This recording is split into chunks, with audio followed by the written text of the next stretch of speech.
Next course में हमारे पास क्या है, इंट्रोडक्शन टू डार्ट प्रोग्रामिंग। सही,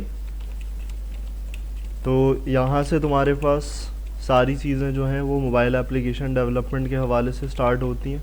सही है, तो सबसे पहले ये वाली चीज़ होगी, इसको देखेंगे, इंट्रोडक्शन टू डार्ट प्रोग्रामिंग, जो तुम्हारी बुक का नाम है। और उसके बाद तुम्हारे पास फ्लटर एंड डार्ट, यानी कि डार्ट प्रोग्रामिंग पढ़ने के बाद तुम्हारी लास्ट चीज़ होगी कि भाई फ्लटर पे मोबाइल एप्लीकेशन डेवलपमेंट किस तरीके से सेटअप करना है। तो उसके लिए नेसेसरी पार्ट है कि पहले क्या पता होना चाहिए, पहले हमारे पास हमें डार्ट प्रोग्रामिंग की चीज़ें पता होनी चाहिए। तो उससे आइडिया हो जाएगा कि भाई फ्लटर में आगे कैसे काम होने वाला है, किस तरीके से हमारे पास सारी चीज़ें होने वाली हैं।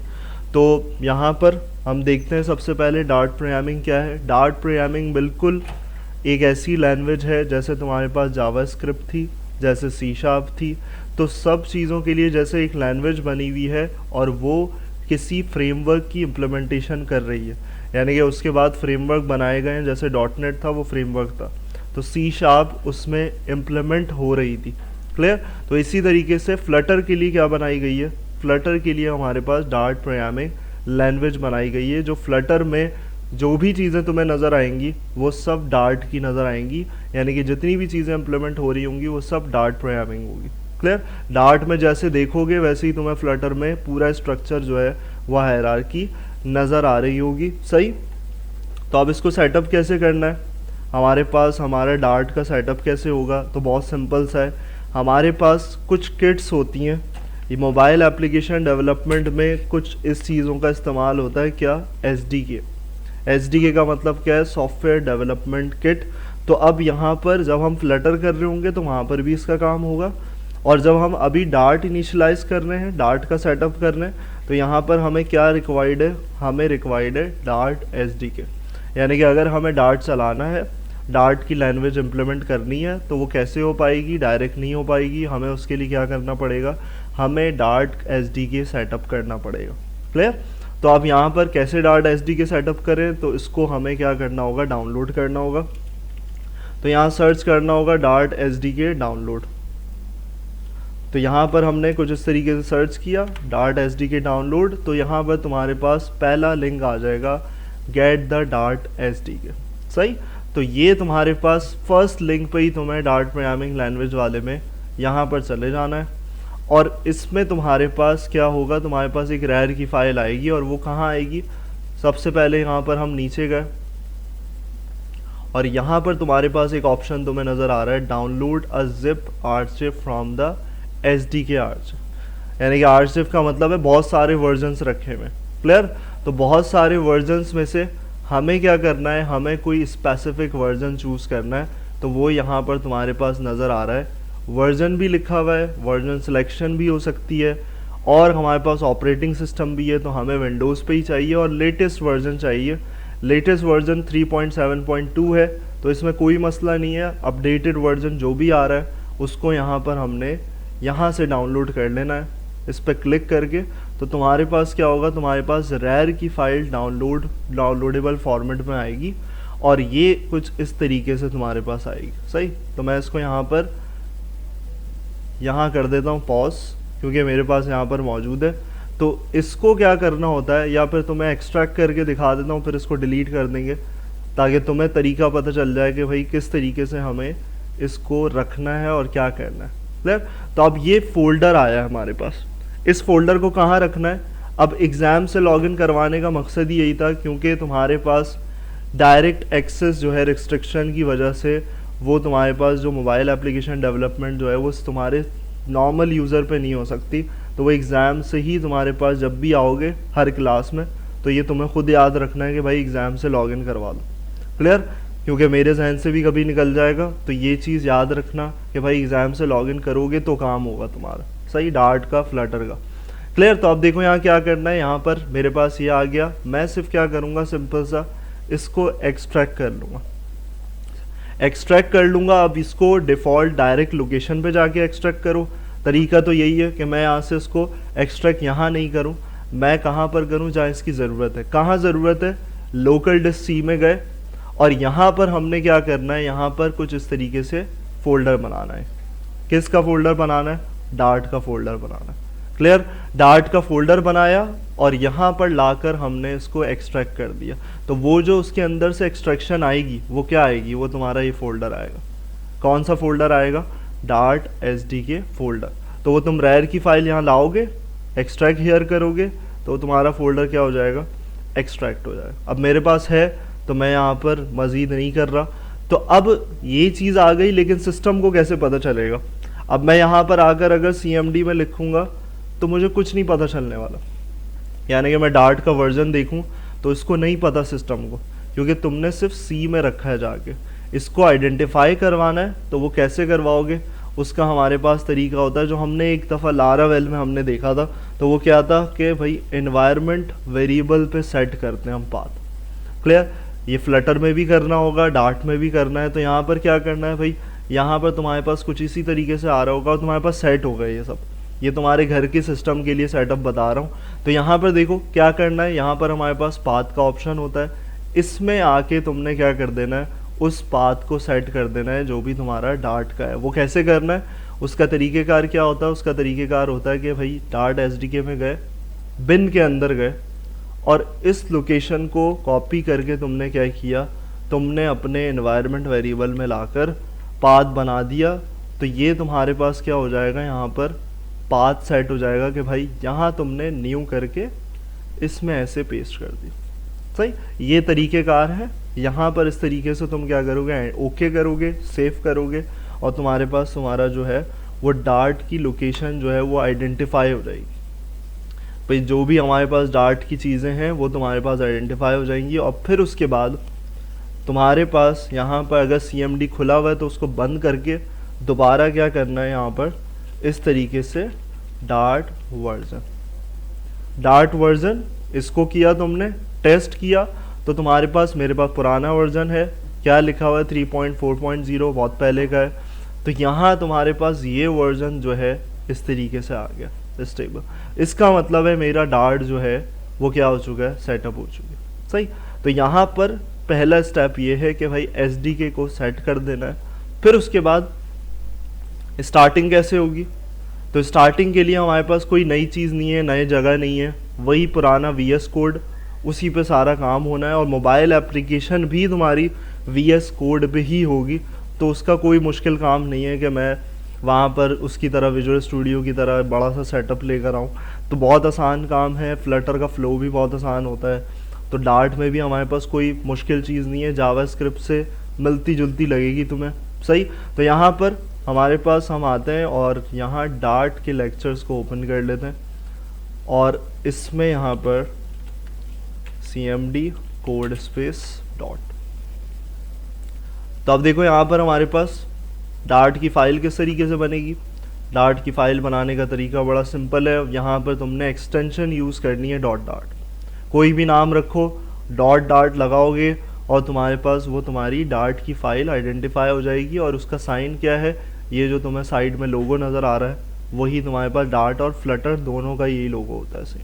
और एक एक्सटेंशन होती है सपोर्टेड, वो क्या होती है VS कोड में, वो होती है तुम्हारे पास डार्ट की। डार्ट सर्च करोगे तो तुम्हारे पास कुछ इस तरीके से आ जाएगी एक्सटेंशन, कौन सी, dart language support and debugger for visual studio code. तो यही लोगो तुम्हारे पास हमारी फ़ाइल में शो कर रहा है। तो यही चीज़ तुम कर सकते हो, इसको इंस्टॉल करोगे तो तुम्हारे पास ये सारी चीज़ें जो हैं वो पूरी, बस दो काम करना है, एक तुमने डार्ट की SDK डाउनलोड करनी है और दूसरी एक्सटेंशन को करना है। क्लियर।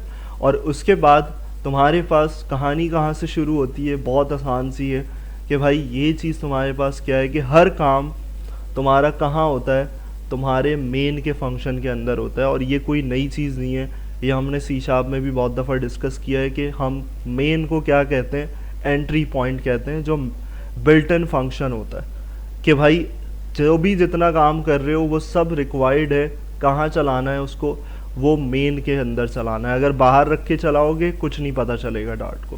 क्लियर। तो यही हमारे पास क्या होता है, ये हमारे पास एंट्री पॉइंट होता है, जैसे कि हमने पहले भी समझा हुआ कि भाई इसके अंदर आके चीज़ें चलती हैं।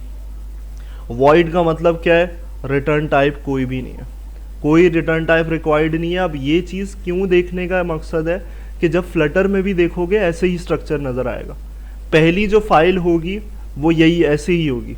हाँ, दूसरी फाइल्स बनेंगी, लेकिन पहला जो फाइल का स्टार्टिंग पॉइंट होगा वो मेन ही होगा, क्योंकि यहीं से कहानी स्टार्ट होती है। कॉल हमेशा मेन के अंदर ही आके होगी चीज़। वो कहीं पर भी जितनी भी चीज़ें रखी हो, क्लासेस बनी हुई हो, कुछ भी हो, उसको कॉल जब करवाया जाएगा वो मेन के अंदर मेन एंट्री पॉइंट पे ही करवाया जाएगा। तो इसलिए डार्ट से रिलेटेबल है कि भाई यही स्ट्रक्चर नज़र आएगा तुम्हें, और ऐसे ही वीएस कोड में इस तरीके से नज़र आए। क्लियर? तो यहाँ सिर्फ क्या हुआ हुआ है, यहाँ पर प्रिंट हुआ हुआ है, बस सिंपल सा। इसको रन करने का तरीका क्या है कि भाई हम टर्मिनल ओपन करें, कंट्रोल बैक टिक, तो यहाँ पर हम क्लिक करके टर्मिनल पे इस तरीके से आ जाएं, और यहाँ पर हमें क्या करना है, हमें यहाँ पर तुम्हें जैसे नज़र आ रहा है इसमें कुछ इस तरीके से लिखना है।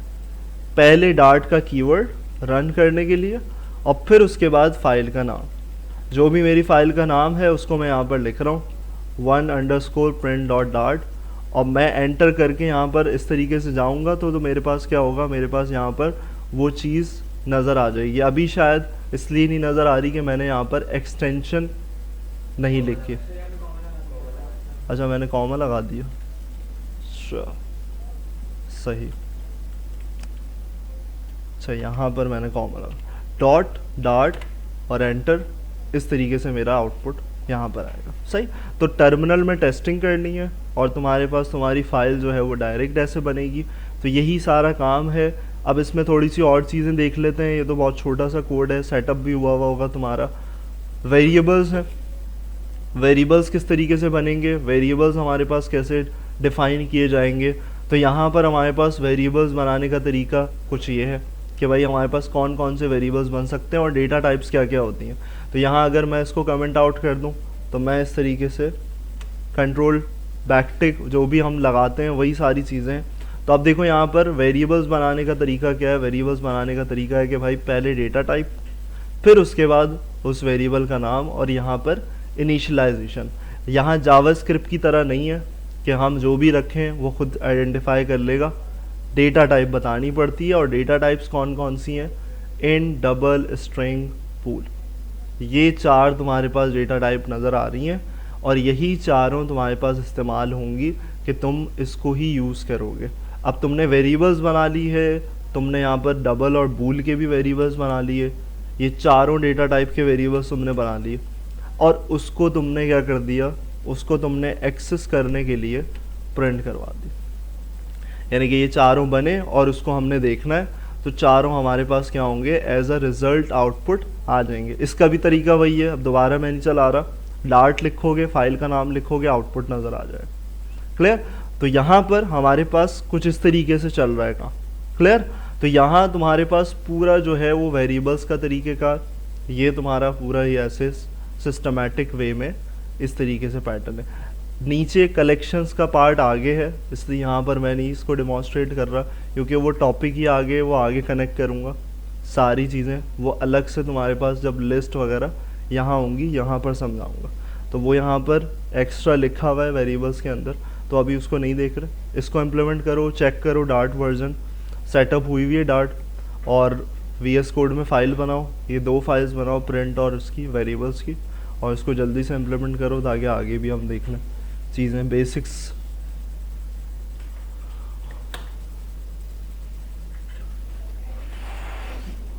अब देखो यहाँ पर लिखा हुआ है लेक्चर में हमारे पास इनपुट प्रोग्राम।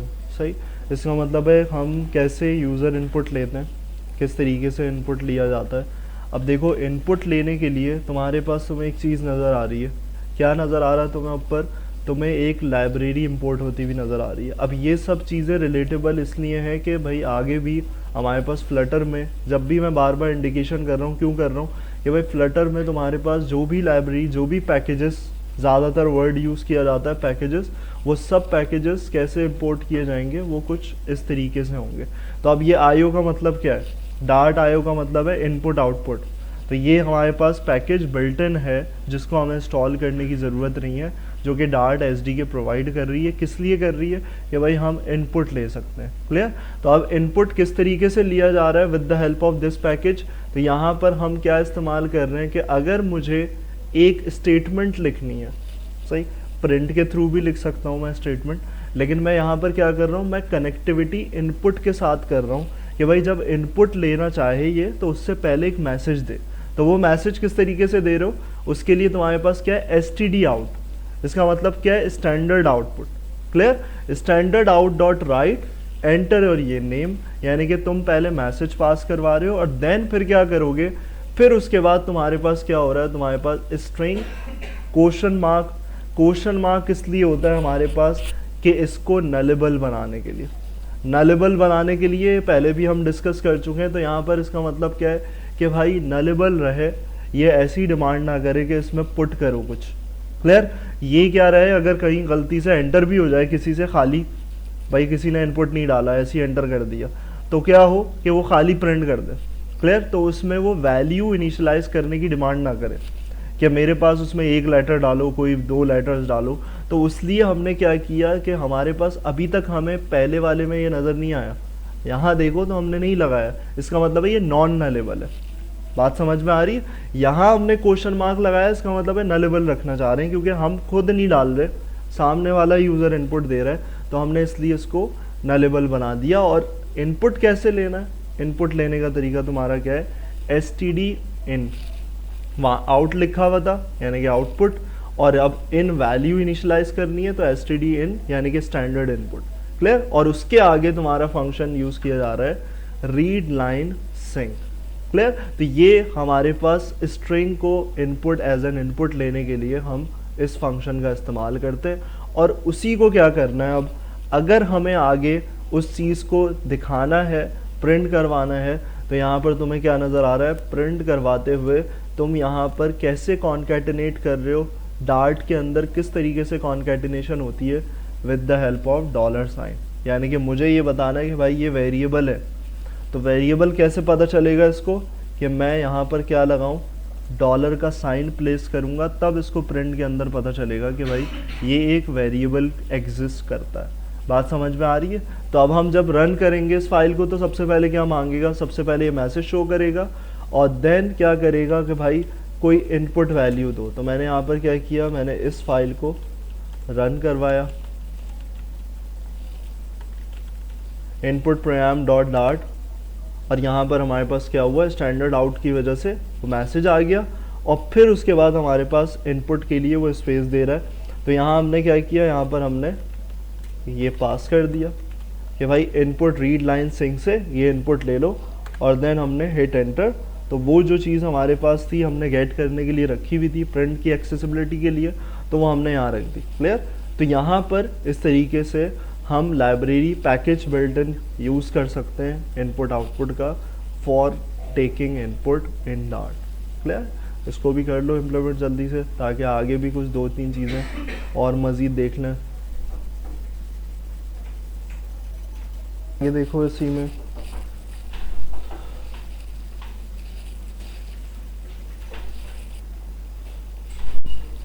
अच्छा, अब देखो यहाँ पर हमारे पास हमने जो लिया था वो स्ट्रिंग लिया था, सही है, स्ट्रिंग वेरिएबल था, और हमारे पास एक ही फंक्शन नज़र आ रहा है हमें, कौन सा, रीड लाइन सिंक।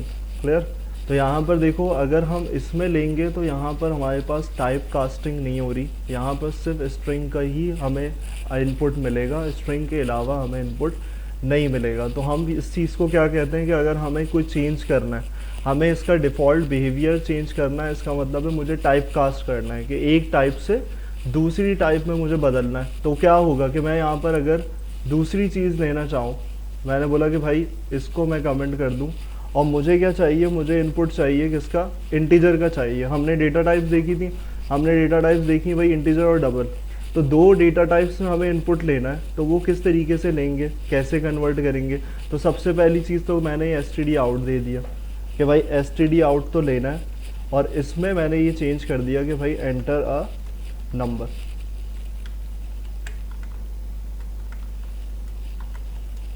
सही, तो ये काम हो गया पहला। फिर उसके बाद हम क्या करेंगे, अब यहाँ पर डायरेक्टली इंटीजर नहीं ले सकते, पहले हमें इनपुट लेने के लिए इसी चीज़ का इस्तेमाल करना पड़ेगा कि भाई जैसे हमने नेम के लिए लिया था वैसे ही हमें यहाँ पर करना पड़ेगा। बस उसको क्या कर देंगे, हम चेंज कर देंगे किसमें, वेरिएबल का नाम, कि भाई यहाँ पर नेम की जगह मैं बोलूँ इसको, मैं बोल देता हूँ यहाँ पर कि भाई ये है इनपुट नंबर, कोई एक नंबर इनपुट होगा उसको इस तरीके से नंबर रख दें, और यहाँ पर ये हो जाएगा इनपुट लेते हुए आ जाएगा। अब लेकिन हमारे पास क्या करना है, अब ये चीज़ अगर रखोगे ले तो लेगा, मैं 1 2 भी डाल दूं, लेकिन वो 1 2 जो है वो क्या कंसिडर होगा, वो स्ट्रिंग कंसिडर होगा।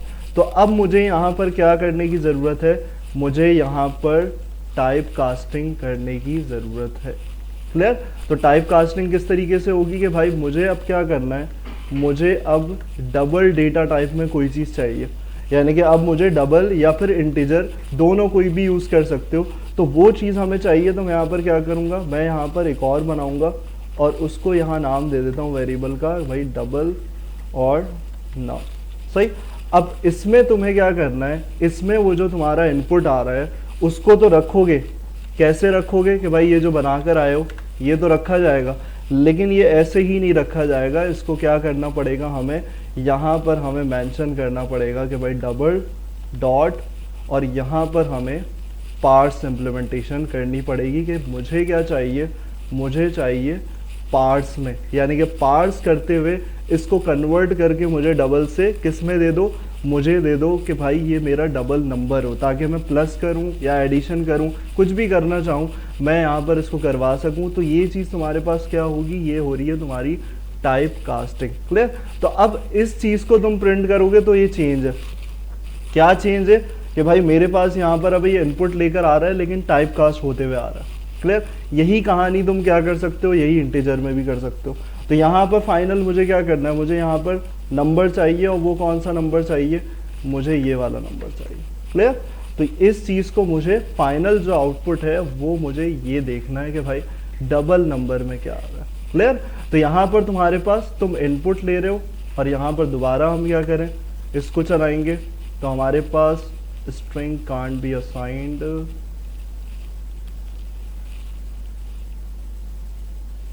string isn't,